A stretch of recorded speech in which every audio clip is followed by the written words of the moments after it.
Sony TV के show पुण्यश्लोक अहिल्या बाई में जब गुनू जी और धना जी आपस में बात कर रहे होते हैं, तब उनके पास यमुना बाई जाती हैं और उन्हें बताती हैं कि हर बार पेशवा बाजीराव की बरसी पर सरकार के खजाने से खर्चा होता था, लेकिन इस बार अहिल्या बाई महल के व्यक्तिगत खजाने से ही खर्चा करेगी, वो भी सारे दान वगैरह का।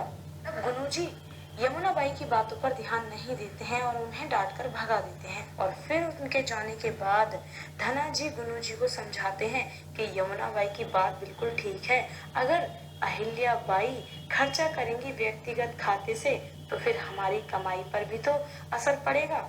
वो इसलिए क्योंकि गुनू जी की सैलरी से ज्यादा तो वो लोग चोरी कर लेते हैं। अगर अहिल्या वो सारा खर्चा अपने व्यक्तिगत खाते से करेगी तो उसके बाद गुनू जी और धना जी को कमाई भी कमी होगी।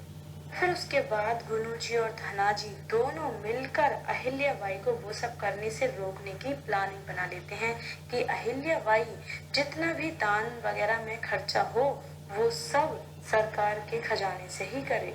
तो वहीं दूसरी तरफ मल्हार राव पेशवा बाजीराव की मौत की वर्षी को लेकर बहुत ही ज्यादा परेशान होते हैं, दुखी होते हैं।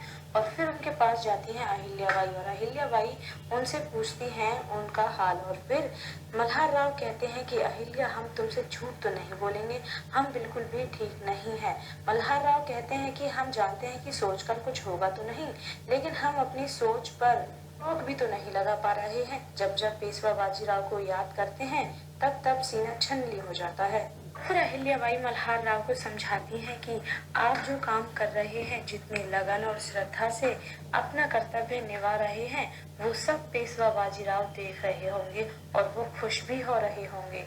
और फिर उसके बाद अहिल्या बाई मल्हार राव को बताती हैं कि रंगराव आपसे मिलना चाहते हैं, वो भी अभी के अभी, और बहुत ही जरूरी सूचना देना चाहते हैं आपको। तो वहीं उधर अहिल्या बाई गंगूबा के पास पहुंच जाती हैं हिसाब किताब को देखने के लिए। उसके बाद गुनू जी जाते हैं अहिल्या बाई के पास और जब अहिल्या बाई बताती हैं कि जो भी दान किया गया है पेशवा बाजीराव की वर्षी पर वो सब व्यक्तिगत खाते में से जाएगा, तब गुनू जी कहते हैं कि इसे व्यक्तिगत खाते से नहीं बल्कि सरकार के खाते से ही जाना चाहिए, क्योंकि इस प्रकार के कोई भी जब खर्च होते हैं तब वो सरकार के खर्च से ही जाते हैं। और फिर अहिल्या बाई उन दोनों को समझाती हैं कि मल्हार सरकार यानी कि बाबा साहेब का और पेशवा बाजीराव का रिश्ता बहुत ही ज्यादा अटूट था। वो शपथ पत्र साथी थे। जब वो इस दुनिया से गए तब उन्हें व्यक्तिगत बहुत ही ज्यादा हानि हुई, वो बहुत ही ज्यादा टूट गए, यहाँ तक कि उनके जाने के बाद मल्हार सरकार ने 8 दिनों तक अन्न को छुआ तक नहीं। तो फिर जब उनकी बरसी पर जो भी खर्च होगा तो वो सरकार के खर्च से कैसे जा सकता है, वो भी तो एक व्यक्तिगत खर्च ही हुआ। इसीलिए उनकी बरसी पर जो भी खर्च होगा वो व्यक्तिगत खाते से ही जाना चाहिए। और वो बातें सारी मल्हार राव सुन रहे होते हैं। जब मल्हार राव अहिल्या की बातें सुनते हैं तब वो बहुत ही ज्यादा खुश हो जाते हैं और अपने मन में सोचते हैं कि अहिल्या, तुम धन्य हो, तुमने हमारे मन की बात भी जान ली है। तो वहीं उधर रकमा तुकोजी को बात बताती है कि गौतमा बाई और द्वारका बाई में 36 का आंकड़ा है। एक तरफ द्वारका बाई अपने जावेद साहेब को जयपुर की मुहिम पर भेजना चाहती हैं, तो वहीं दूसरी तरफ गौतमा बाई एक दिन रुकवा कर अपने बेटे खंडेराव को जयपुर की मुहिम पर भेजना चाहती हैं। और जब ये दोनों लड़ेंगे तो तुम फायदा उठा सकते हो, तुम उस मुहिम पर जा सकते हो। लेकिन रकमा की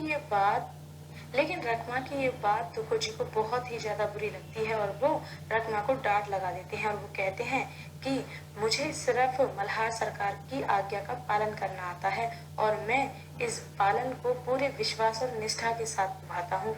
और फिर इस प्रकार तुकोजी रकमा को डांट देते हैं और चुप करा देते हैं। तो अब आगे देखना ये काफी दिलचस्प होगा कि मल्हार सरकार जयपुर की मुहिम पर किसको भेजते हैं। बल्कि सारे लेटेस्ट अपडेट्स जानने के लिए घंटी बजाइए, वीडियो को लाइक कीजिए और अगर आपने अभी तक चैनल को सब्सक्राइब नहीं किया है तो प्लीज चैनल को सब्सक्राइब करना मत भूलना।